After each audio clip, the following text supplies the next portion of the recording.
Would you buy this?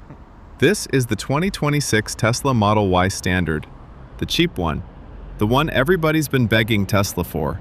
And from right here, the front, something's missing. You see it? That glowing light bar that stretched across the nose, the one that made every Model Y look like a baby Cybertruck at night? Gone. Tesla pulled it out. What you get now is a pair of regular LED headlights. No fancy adaptive high beams, just your standard auto high beams. Revolutionary, I know. But honestly, stand back a bit, and it still reads as a Model Y. Same silhouette, same clean face. Most people parked next to you at the mall will never know you saved $5,000. Walk with me down the side. Now this is where Tesla wants you to not look too hard. Smaller wheels on the base trim, simpler caps. And depending on how you spec it, you're losing a little of that premium stance. But the proportions are still right. That long roofline, the frameless-ish look, it carries. Here's the thing nobody tells you. From 20 feet away, the Standard and the Premium are basically twins. You're paying $5,000 for the stuff you can only see up close. Okay, I'm in. And first thing my hand does is touch the seat. Cloth. Yeah, this is the first thing they cut. The Premium gives you that faux leather, the vegan stuff. This? Fabric. But hold on. Run your hand across it. It's not bad. It's actually kind of nice. Breathes better in the summer, and let's be real, nobody's fake leather seats ever cooled them down in the heat anyway. Now space. This is the win. Because Tesla didn't shrink the car to make it cheaper. Same footprint. Same legroom up front. Same headroom. But here, this is why this car still makes sense. The screen. The big central display? Tesla did not touch it.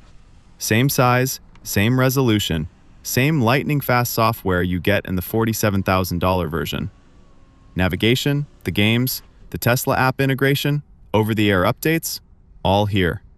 You're getting the full brain of a Tesla in the cheap body. What you don't get is the 15-speaker system. You drop down to 7. And there's no radio. No AM, no FM. Tesla basically said, stream it or sit in silence.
Okay, so people always ask me, does the cheap Tesla still park itself?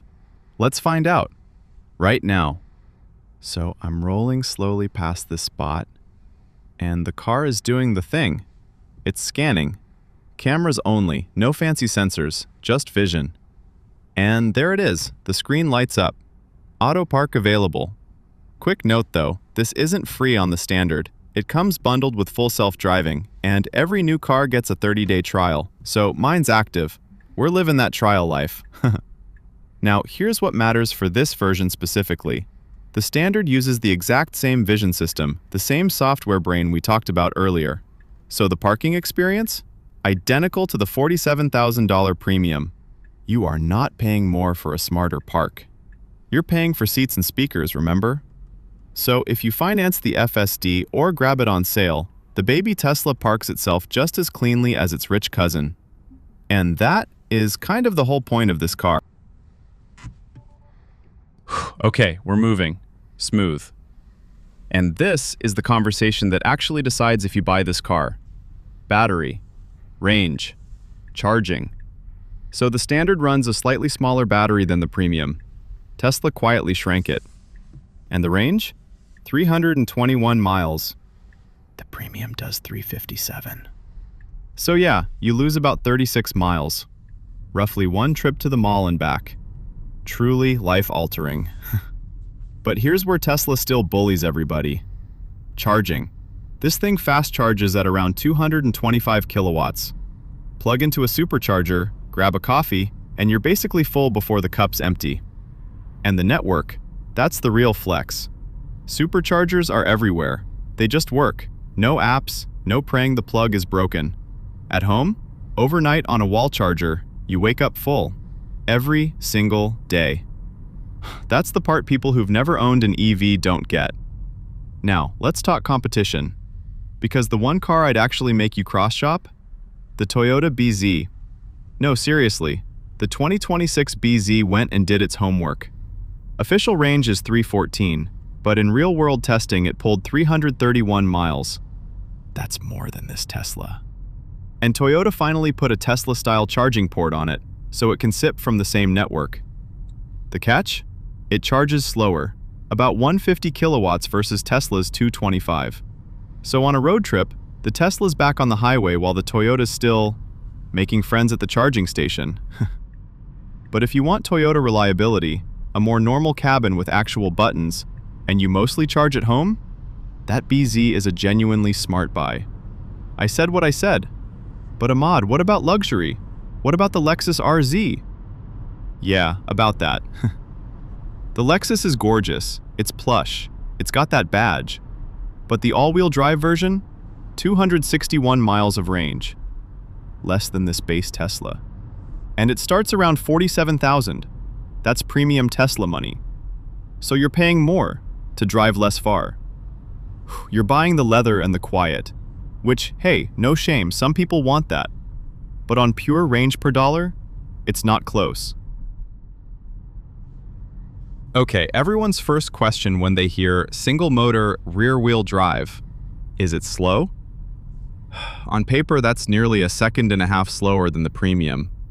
But in the real world? You merge onto the highway, you overtake, you beat the guy next to you at the light. You will never once feel slow. Unless you're racing your friend's performance Tesla, in which case, don't. Now let's talk about how it actually rides. Because remember, Tesla cut some sound deadening and dropped the speaker count on this one. Over bumps? Composed. Firm, but not harsh.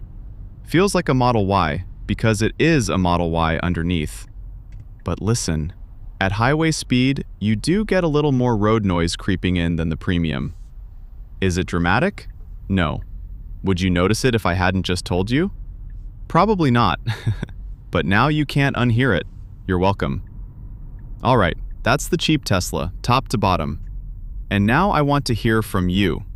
Drop it in the comments. Would you actually buy this Model Y Standard? And be honest. If yes, tell me why. If no, tell me what you'd buy instead. Is it the Toyota BZ for that range and reliability?